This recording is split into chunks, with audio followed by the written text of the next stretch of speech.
Yes, friends, you are listening to Tiger Claw Radio episode 178. It's the Dog Sick edition, because that's how I feel right now. You know, now that we're on YouTube, I feel like I need to start opening the show with some sort of Twitter beef or YouTube drama in order to get people in. But we're not going to go that route. Not because of my journalistic integrity or whatever, but more because I don't feel like watching enough YouTube to figure out who's beefing with who these days. I don't really have a big long list of articles like usual. I have a bit about RPG Maker finally making it to Linux, but that has a huge asterisk with it. As far as I know, they've only ported over RPG Maker MV, so good luck if you're just making RPGs like casually just for yourself. But a little bit more on that later. I have a hilarious article entitled 4 Things Every New Linux User Should Know. And I read this and just cracked up. Because it's clearly like, well, I really felt like I needed to write an article today. So let's tell everybody things they already know. So they can say, I really relate to you so much. I even have written here Linux Game Jam, but I didn't touch the Linux Game Jam, not even for a second. I did not have the time. When I was at my computer and I wanted to play games of my own, I spent time playing Trackmania 2 Valley, which is pretty new for me. I got that this past week. And a little bit more Street Fighter 5, but more on that later. For now, we're going to kick things off with let's see. Let me drop down to the music section of my notes.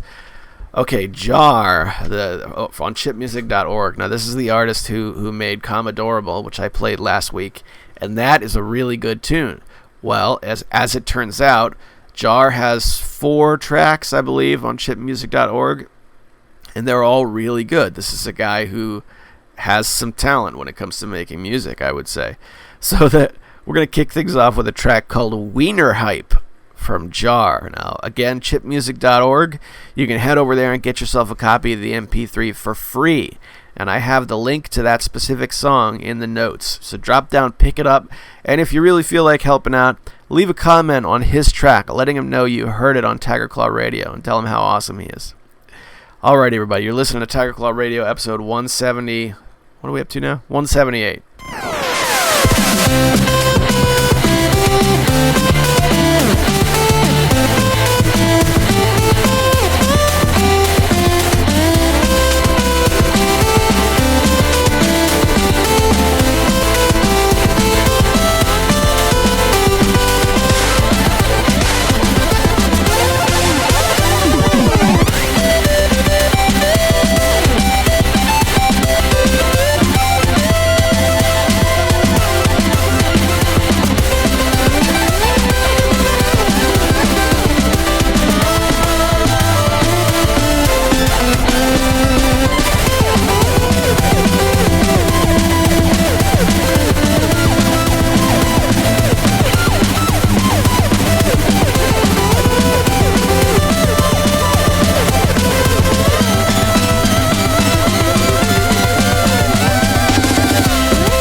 Wiener Hype.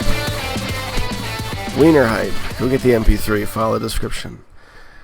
I found this out yesterday that Chris Bores, the irate gamer, after 9 years, has retired the irate gamer. There will be no more irate gamer episodes ever. So if you would join me in a moment of autism for Mr. Bores, we will remember. Alright, let's kick things over to the Vancast. Good morning, everybody. It's the Vancast. We're looking at TCR 178. Good times. It is 8 in the morning. It's a weird time for me to be doing one of these. But I just got my family all set, off to work. And, let's see. Street Fighter V. I sat down this morning and played. I actually played it for the first time in a good bit. The last 2 times consecutively I sat down and tried to play, it just so happened that they were doing server maintenance. I mean, they did server maintenance on like Sunday night. It was at like 8:30 or 9 o'clock. And I got the server maintenance message that they were going to be doing, it was going to be down until midnight. I mean, I didn't get a message saying that in the game, but it was down, and then their Twitter account, I believe, said this. That's a weekend evening. I get it that that's a school night and a work night and whatnot, but still, you can't like do your server maintenance at like Monday afternoon at 1 o'clock when all the kids are in school and all the dads are at work. I mean, come on. That kind of bugged me. So I got back in and played this morning. And I actually got into a really good matchup. I did a casual match against a Urian player, and I lost, but it was pretty close. It was one of those tiebreaker matches where I lost the first round, won the second one, and then the third round, it got down to like the last little sliver of health. I mean, so that's always fun. But after that match, I mean, that was a close match. By all sanity, I should have been pretty happy about that. But the rage machine that is Street Fighter, or fighting games online in general, I think started to get to me a little bit. So I was like, I don't know if I'm quite cut out for this stuff. So that was it. I just played the one match, and then I hung it up. So I don't know. The question I derive from this is, how do you deal with raging at video games? Because rage and Street Fighter V just go hand in hand. They just sit together on the Ferris wheel of insanity and just go round and round. So much so that I made, and I'm sure I've talked about this before, but I made a category of Steam games called Chill Out Games for when I'm particularly feeling like a crybaby after losing several matches, my little crybaby collection. Like games like Mahjong and just stuff I can just chill out and play. When I was like, oh, I'm losing everything I touch. Oh man, I'm failing at life. Basically what I'm trying to say is Street Fighter V makes me feel like I'm failing at life. It's a game that really makes me want to touch the cold embrace of death and close my eyes for the final time. That's what Street Fighter V has given to me, and it's probably the most dollar for dollar I've spent on a video game ever. The previous title, of course, another tale I tell frequently, was Wizardry, the PS2 Wizardry title, which I bought new for $50. And I bought a PS2 memory card just to play it. I spent $80 just to play that one game. Alright guys, we're going to do a 2-part Vancast because I'm about to stop at Crackdonald's right now. Stand by.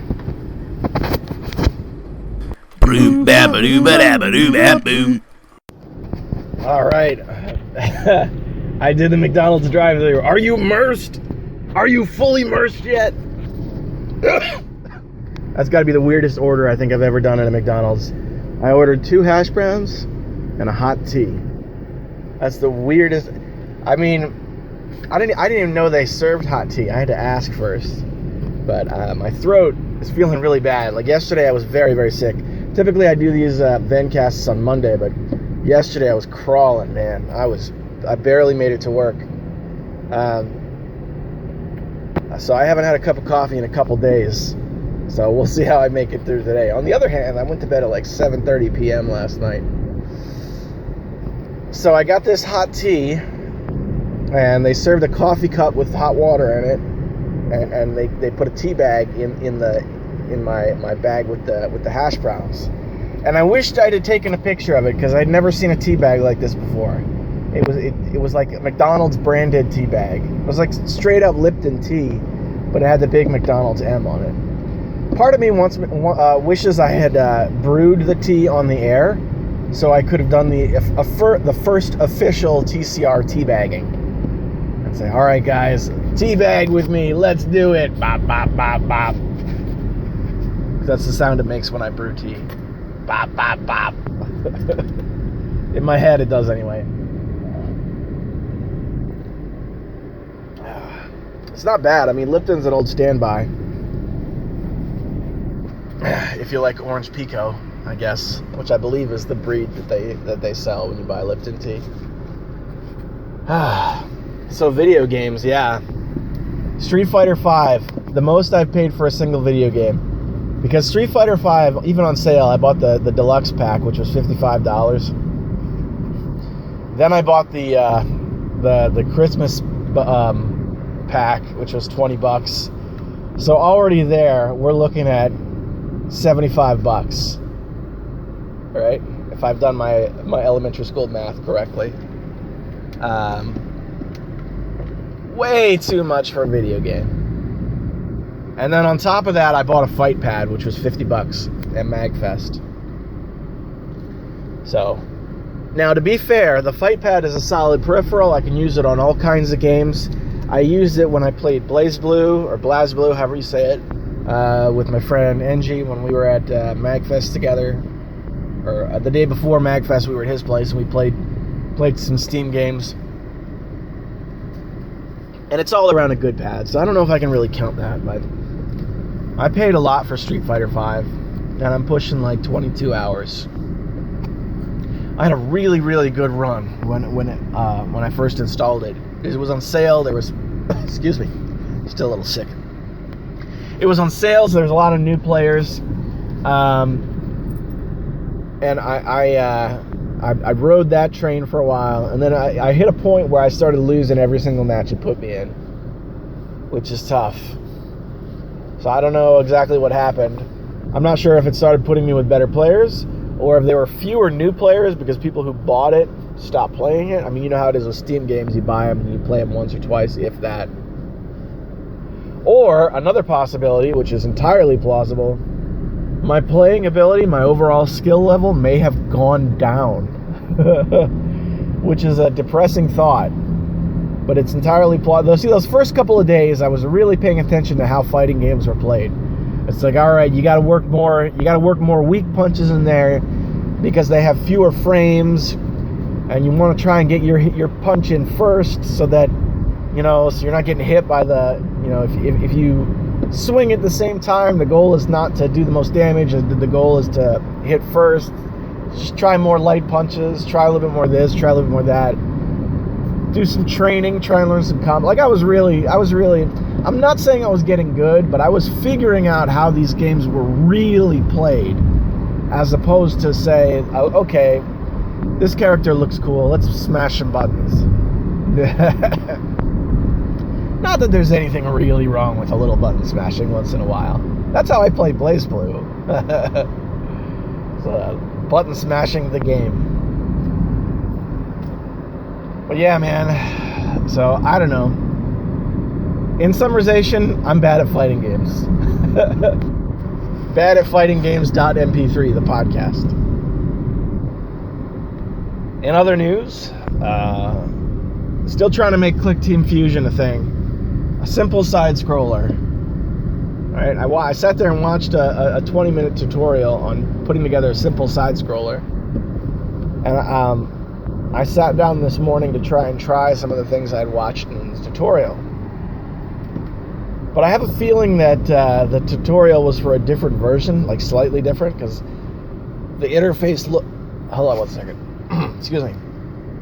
The interface looks the same, but several of the options the guy clicked on are not there. I'm like, wait a minute. I've done enough tech support to know when when the user is looking for an option that just isn't there.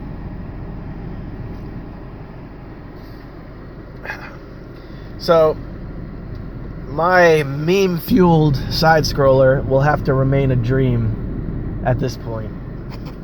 But I'm still working towards making that happen. Apart from that, still playing some Out of the Park Baseball 18. Watch for the full review. Make sure you subscribe to me on YouTube so you can get the full review. Get first on Tadpole TV. But seriously though, it's pretty awesome that I got a hold of that. I don't get many review games because I tend to only request them when I'm really going to do the video. So, yeah, these days anyway. So we'll see how that turns out. Alright. I think that's about all the video games I've played over the past week. I mean, it's still pretty early in the week since the last TCR came out. So I'll probably call that it for a Vancast. My Nintendo, my NES is still hooked up, but I haven't played it in a while. I was playing a lot of Spy Hunter because I wanted to try and revisit that Spy Hunter challenge. Like we did that. This is me wrapping the Vancast, by the way. We did that Spy Hunter high score challenge last year. That was really successful. Then I did a bunch of smaller challenges after that, but that was the one that everybody kind of chipped in with. Darabka made one, Angie made one, Michael made one. So what I thought I would do would be to take that scoreboard, everybody who I could find who did one, and just play the crap out of Spy Hunter, and see if I could get anywhere on that scoreboard after the fact. So I was playing Spy Hunter. Sirens. I was playing. I don't know what that was supposed to be. Sirens. That's what I do in my car. Most people when they're in their car alone will sing a song or something. I just shout at the voices in my head. Anyway, so that was my plan, and I was making some real headway in Spy Hunter. Like, I feel like I was playing better than I had played in a very long time, or at least better than I played last year when we did the high score challenge. But that was it. I wrote a few scores in my book, but I didn't compile a scoreboard based on the old scores from last year. So I never really got that idea off the ground. So I want to do more with Nintendo because I feel like I want to expand the boundaries past Steam, but it's what I usually play with my very limited time. And I think if I were to go home right now and play video games, it'd probably be a Nintendo. It'd probably be an old school NES at this point. We'll see. But alright guys, I'm going to throw it back to Panzer Studios. That's the Vancast. Welcome back to Panzer Studios, everybody. Our next track we're going to hear today is called Space Age Wanderer, and it's from Milky G. Go get the MP3 on chipmusic.org. I got a link in the description. You're listening to Tiger Claw Radio.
Welcome back, everybody. The first story I've got this week. There were a few releases on Linux, gaming related. Any game that comes out on Linux is news because 5-10 years ago, it was just an impossibility to use it as a gaming platform. We saw RPG Maker come out for Linux, which is a big one for me because I've been a long-time fan of RPG Maker. You guys may remember I released the Colteca demo. It came out 7 or 8 years ago. That did pretty well. That was when I was still with Retroware TV. So I made a trailer for my own game and released it as a Tiger Claw TV episode. And they actually allowed me to post it there. So that got viewed by a lot of people. And then the game ended up getting played by several hundred people, which is pretty sweet. The problem is the only one they seem to have ported reading this is RPG Maker MV, which is all well and good. That appears to be a really good version of RPG Maker, except that it's super, super expensive. Right? Hang on a second. I'm launching Steam right now, so I'll be back in to check on it in a second. But I think it would have been a lot nicer if some of the more affordable ones were also ported over. So if I head to, if I head to the store and I look up RPG Maker, you can tell by the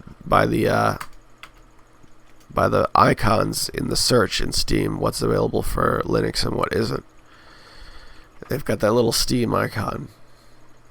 And it's only RPG Maker MV, which retails for $79.99. XP 2003, VX Ace 2000, and VX, which I don't have. None of those are Linux available, at least not natively.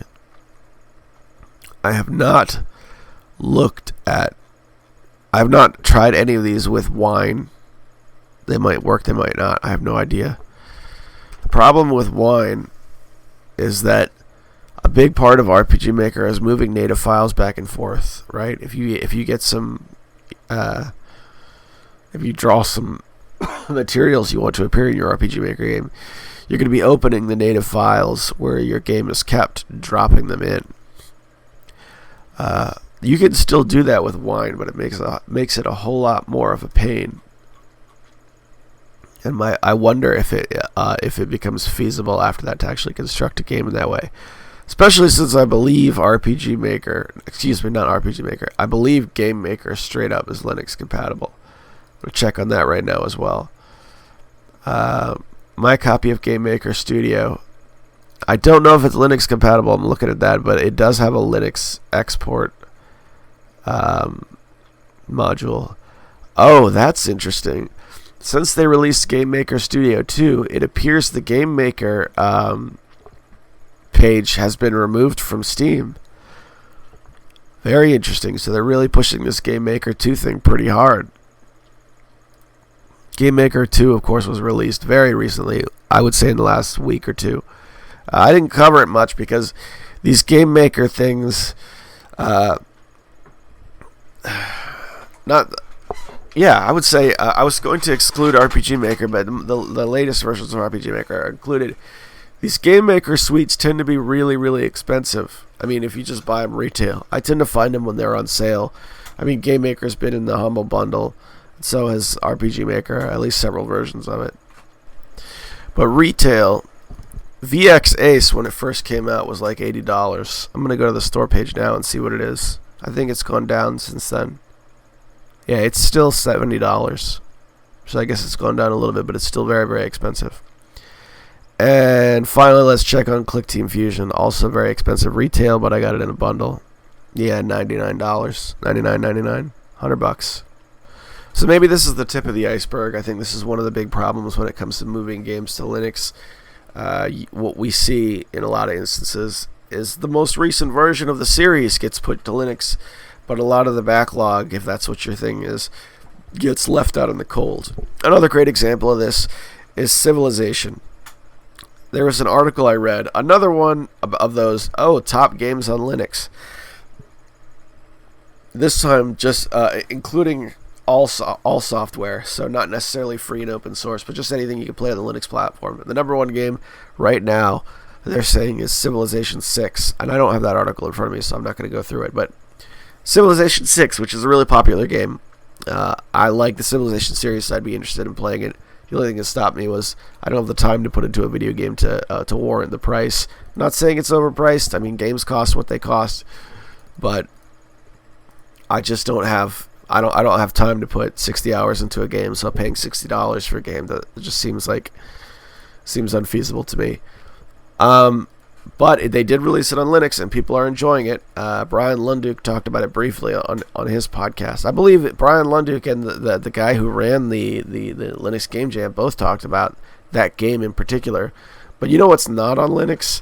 Any old version of Civilization before Civ 5. I'm looking right now to see if Civ 5 is, but they didn't port the series over. They just ported the newest games, which, I mean, makes sense to a degree if you're just trying to reach the most amount of people. Okay, it looks like Civ 5 is also on Linux, but Civ 4 never made it. Come on, man. I want my Leonard Nimoy reading random quotes from random texts every time I make an advance in technology. I want to pile 50 units on a single square. Come on now. I want to be able to drive a tank into a big crowd of people with sticks and spears and have the tank blow up. Civ 4, man, that's where it's at. It really is.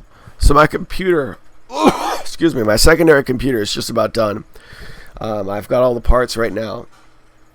I got a case that showed up a couple days ago, and case and the power source were the last things. And I have them all now. The only thing that's stopping me is I'm going to order another cooler. I just have the stock cooler that came with my processor to use. And it doesn't cost a whole heck of a lot to gear that up and get something a little better. I found one for $30 that you put it on and it's like offset so that the fan won't stick out over the RAM slots, which is exactly what I need. So I'm going to go ahead and order that before I put this together. But it leaves me in a weird place because I don't have Windows. I'm not going to be getting Windows right out of the gate. I'll probably get it later on, but I'm back at this place where I want to run Linux. But what version? I'm not going to run Linux Mint because I want to try something else. That's one of the great things about Linux. There's a million different versions, right? Well, I've only tried really Linux Mint fully, like to the point where I've used it and installed it. So what would I do? What would I install on the new computer?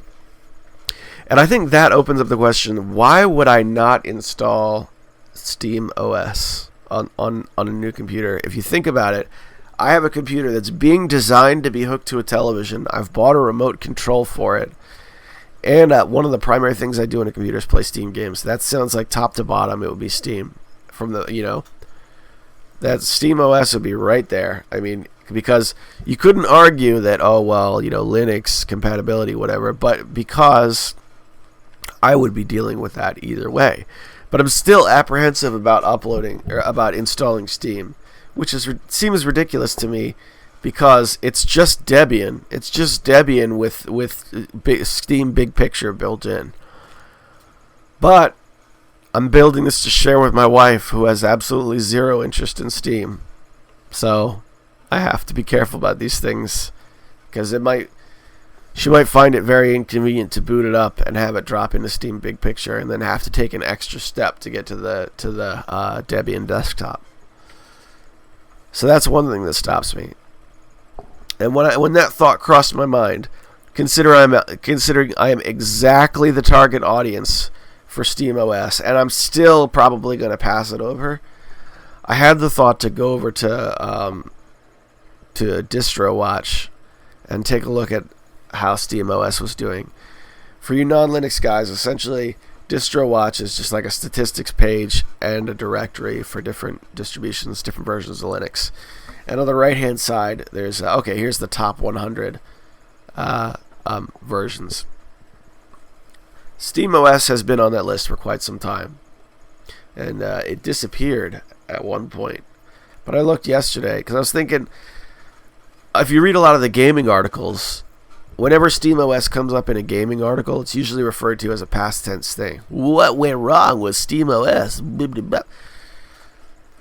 However, if you look at DistroWatch, I mean, you can see people are using it, and you can see that it's being downloaded. I mean, there's no way for them to gauge who's installing it, but you can see that it's being downloaded, and I'm sure a certain amount of that is people just running it in Oracle virtual machines just so they can test it out. I mean, we have no idea how much of that is people actually installing it on computers. So on one hand, I kind of don't want to run it. On the other hand, a lot of the reviews for SteamOS really, really bother me because they're clearly done by people who are not Linux people. And I always get the line, well, I have no idea how you would go about installing something like Minecraft, but it certainly boots right into the Steam big picture. But if you wanted to do something like, I don't know, run an application or something like that, I have no idea. I got no freaking idea how you do it. It's like, really? You don't know? You don't know how to click on the thing that says browser and go to Minecraft.net or whatever it is and just download Minecraft? I mean, the site knows what operating system you're on.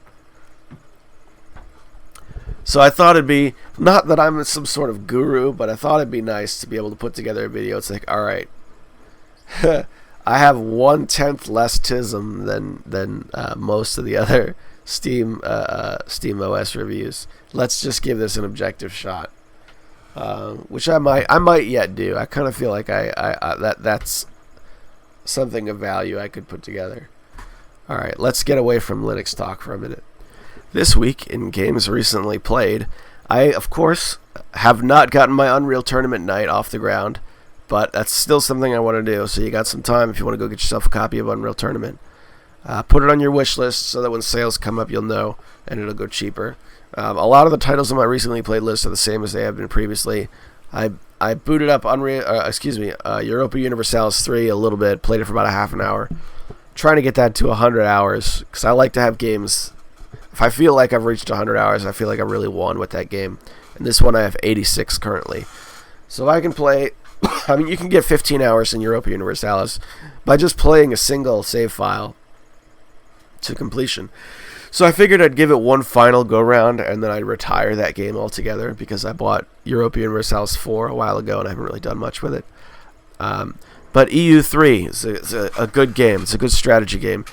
Very weird. Nothing else like it. But there's that. Click Team Fusion 2, still playing with it, still not gotten anywhere. Street Fighter 5 we talked about already, and here's the other one. Trackmania 2 Valley. There was a Trackmania sale on Steam a few days ago, and I bought two games. I bought Trackmania 2 Stadium, which is the cheapest and most accessible version. I've had that for a while, and my copy of that has probably like 70 hours in it, I think. But I bought a second one on my standby account so that I can do LAN games with my son. My son, who is now 7 years old. Trackmania is his favorite game ever. It's been a game that he's consistently gone back to. As a kid, he can be creative as heck, just drawing tracks and then racing on them. I mean, he just loves being creative, which is cool. On the other hand, the cars are just exceedingly cool and exceedingly easy to drive and do awesome stuff with. So the Trackmania series as a whole strikes a great balance between games that are super awesome and fun to play on any level and also really accessible for kids. The original game, we've got 240 hours on it. That's split up between me and my son. So I'm looking forward to doing some LAN party Trackmania 2 Stadium. But I played Valley for the first time, Trackmania 2 Valley. The difference between all the games just pretty much just being the setting. Trackmania 2 was a weird beast because they decided to take all these settings and release them as separate games, which was kind of retarded if you ask me. It just makes for a really expensive game, and I finally have just gotten the last piece to the puzzle. But I mean, I enjoy them. They're games I have purchased and played and enjoyed. They are also extremely accessible, but also very competitive. I mean, if you play, I was playing through the first series of races, the White Cup, which are like the easy level races. And every time you race, I mean, you're put on a global scoreboard. And if you want to move up on that, it really comes down to shaving milliseconds off your time. So you have a track that's like maybe 30 seconds to run that you can drive through. So it becomes very easy in that game to play the same track over and over again, you know, because you can play a track a bunch of times inside the span of a few minutes, you know, trying to perfect it and really get the best route, figure out how to take those turns the best way, and be competitive, which is a lot of fun. Because there's no, I mean, I had been playing a lot of Project Cars. That was the last real big racing game I got into. And Project Cars puts a racing line in that you can follow, which I really got to try that game with the racing line off because it really does ruin it a little bit. Trackmania doesn't have that. It's like you got to figure it out yourself or you're going to smash into the wall and your car's going to vault into the air like it's made out of paper, which I think is really cool. I've liked that game for a very long time. Okay, so that's Trackmania. We also did the past couple weeks on the weekend, my son and I have been doing LAN parties of Terraria. So among my circle of friends, so those of you who I know are probably listening, tell me if this is true. I think we all played Terraria a lot and then put it aside. Here's what I found out about Terraria. A small change that I think is a big deal. It used to be if you wanted to play Terraria online, the only way we figured out how to do it was to do it through Hamachi because it required port forwarding. You had to type in the IP and log in that way. Well, they've fixed all that. They've added joining directly through Steam, which is awesome. So my son and I can do LAN parties in Terraria without having to worry about, you know, putting in the command, the IP config command in the command prompt and getting the localized IP address and then dialing in that way. So multiplayer has been perfected in Terraria in a way that it was not when I used to play. And Terraria is still a really fun game. It's not a perfect game, however. There's things I take issue with. They've changed the way the mining works a little bit. It used to be you would mine wherever your mouse was. Now, every time you mine a block, it will move the reticle to whatever it thinks is the next one you want to mine, which can pose problems. My big problem with Terraria is still the corruption. That was the problem. One of the things that ultimately got me to stop playing it. Basically the idea, and forgive me if I'm telling you what you already know. There's a portion of the map that is corrupted. It's all purple and there's monsters in it. And that portion of the map slowly expands, which creates a time limit. Now you've got tools to fight this on a limited basis. You can go get some sunflowers and you put them up on the borders of the corruption and it stops the spread. Well, that's great. Then you proceed on in the game and eventually you make it to the very bottom of the map where you face a very large arch nemesis boss called the Wall of Flesh. Now when you defeat the Wall of Flesh, it initiates hard mode. All of the monsters get harder, more minerals are found in the world, you know, new things happen, right? Basically the entire world changes when you defeat this monster. And with that change, the spread of the corruption becomes much, much, much more aggressive. It no longer just spreads on the surface. It will also spread from underneath the ground out. And it will do so a lot faster. So one of my issues with Terraria is, if you're just interested in collecting the items and building, I want to build the coolest house. I want to build the awesomest house.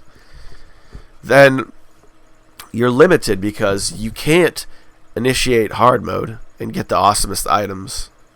Otherwise, the corruption will spread out of your control. There's no way to control the corruption once you enter the hard mode portion of that game. So there's that. So you have to either not enter hard mode or just accept that eventually the entire world will be lost in corruption. So I like Terraria. It's a great game, but there's also a part of me that's hoping that another game does it better. Which, I don't know. to the dev's credit, it's a very old game now, and he's continually released free updates which, you know, a lot of other devs would charge for. So that's about it in terms of what I've been playing, and I don't really have a whole lot in terms of articles to read. But we've been really busy here at the house, and I got a bunch of stuff coming up this weekend. My son's got a thing at school Friday night, so I won't be playing games Friday night, and then Saturday we got a camping trip with the Cub Scouts. So I'll probably be video gameless over the entire weekend, save for my cell phone when I'm in the bathroom, because I still have SimCity Build It, and that's still getting a lot of play in my house between my wife and I. Eventually my computer will be all set up, and I'll have some consoleized computer action in my bedroom, which will be amazing. But until that time, I'm just going to keep chugging along the way I am. I'm also going to buy a new Raspberry Pi at some point, but that's probably a couple of months off. Just because I want to wait until I have the time to actually program a Raspberry Pi and get it going. It seems pointless to buy one now and have it just sit on the shelf. I mean, I'd rather get one, have it come, and then be able to focus on it and be really into it. Raspberry Pi is something I like a lot, and it's something there's a lot of different cool things you can do with. So I feel like once I decide to go back down that road again, there could be a lot of material there. That and MS-DOS has interested me. I leaned heavy on MS-DOS last week, so I don't want to talk about it too much this week. But I released a video where I tried out a few MS-DOS word processors. That went up, I think, yesterday. I scheduled a release, so I don't know exactly when it went up. Yesterday or something like that. And I did a second video, which is not up yet, where I tried one MS-DOS image viewer. I wanted to be able to view like JPEG files and stuff directly in MS-DOS. That way, if I happened to come across something while I was cruising around in DOSBox, I wouldn't have to leave DOSBox to look at it. So now I can view text files, now I can view image files. I think there was a third video that was getting ready to come out. Oh yeah, and another Mugen video. I haven't done a Mugen video in a while. So those are 3 videos getting ready to be released on Tiger Claw TV. So if you're listening to me on Podomatic right now, go subscribe to Tiger Claw TV so you can be in on all that stuff. In addition to all those things, Retro Kaiser has been involved with VidMe. Is that what it is? VidMe? It's like a YouTube competitor. And I thought with the latest YouTube crisis, where they've lost billions with a B, of dollars in advertising money, I thought I'd go ahead and open a Tiger Claw TV channel on VidMe, which I have not done yet. I don't know if I'm going to go through and release my entire backlog of Tiger Claw TV, but I am going to start releasing videos from here out there. Excuse me. As far as TCR goes, Retro Kaiser is planning on doing a next round network over there, meaning there will be a single channel that will not only carry Tiger Claw Radio, but also the other podcasts on the next round, such as the Ramblin' Pro Gamers and the Beastcast. And he has my full support with that project. So hopefully TCR can be in on that. Thus, I don't know if I'll repost it on my channel, if it'll be on the next round network. I'll probably just do like a little video. This is all over on VidMe. It's going to be on YouTube no matter what. I'll do a little video saying, okay, TCR 183 is up. Here's the link. Go check it out. Something like that. But anyway, all that's just administrative stuff. It's not super important. Just stay subscribed to Tiger Claw TV here on YouTube and you'll get everything you need. Just have to diversify the portfolio. You know what I'm saying? This is something you hear a lot of big YouTubers talk about. The ones who are actually like making money direct from Google, from the Google AdSense, where they roll ads and make money that way. You got to diversify your profile because Google is just a really finicky beast about how their money works. They have a blanket statement called advertiser friendly, where it's like it's pretty loosely defined, and they can just kind of at any time something can get flagged and you can lose the money on it. And here's the thing. I don't really fault them too much for that. The way YouTube works with hundreds of thousands of videos, being uploaded on a daily basis, they have to do what they have to do. But the real reason why I don't do business with YouTube is because of the threshold. My channel is too small. It's just too small. I ran ads for a year and I only made like $30. And that's $30 I never saw. It's just sitting in an account. So I came to the conclusion there's no reason to make people sit through ads if I'm not going to get paid for it. I mean, YouTube's certainly getting paid for it, for that little bit of ad revenue. They made a little money, but I didn't make anything. So it's like, all right, forget this. It's not worth it. It's not worth it to do this to the people who just happen to be cruising in to watch something like on a one-off, like an MS-DOS fanatic who just happens to come into an MS-DOS video. I want them to be able to possibly subscribe, like make the channel look as attractive as possible. And I think right now one of the most attractive things you can do in YouTube is run an ad-free channel, because there's a lot of like little tiny blogger channels that are just flooded with ads. It's like, why? What do you do? What could you possibly be making off of putting an ad on your video that just says, sorry guys, not going to be making a video this week. Sorry, guys. So considering what I have ahead of me, and considering that it's Thursday, I'm going to go ahead and do the fail bag now. I usually like to wait until Friday that I do the fail bag and wrap the show. That way I can have the most possible participation. You got to leave as much time as possible for people to listen to the last week and comment if they feel like it. But I'm not going to be around during the weekend, so I'm afraid if I don't do it now, then I might not make Monday release date for the next TCR. So okay, guys, basically the way this works is this is the time where I interact with all the people who listen to the show. If you want to leave a comment, YouTube comments are primarily what's being read right now. That's what people are leaving. But also the places where I post the show, the next round, and my own blog, TigerClawTV.com. You can leave comments on those sites. Although once I put the show on YouTube, it seems like people kind of stop doing that, which is fine. Anything you want to say? I mean, most of you guys are people I know, so whatever you got. We got a couple from. Let's see, Death Adder writes, I think we should hold a moment of silence for the people who bought Mass Effect Andromeda at full price, waits 1 full minute, and wipes away a single tear.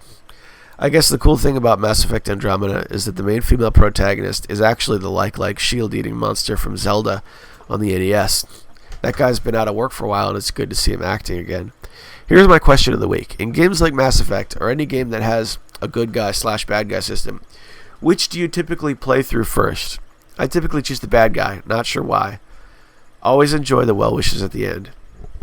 Death Adder, thanks for leaving the comment, especially since it seems like now that I've been back on the air for a month, listenership has dwindled a little bit, which is fine. I mean, that's the nature of the beast.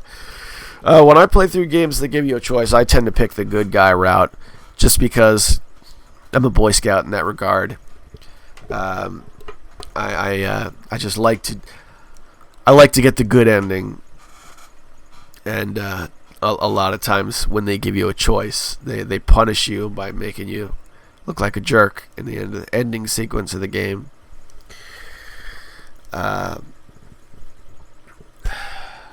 I want to point to Metal Gear Solid, the one for the PS1 in this, but I don't know if this really qualifies.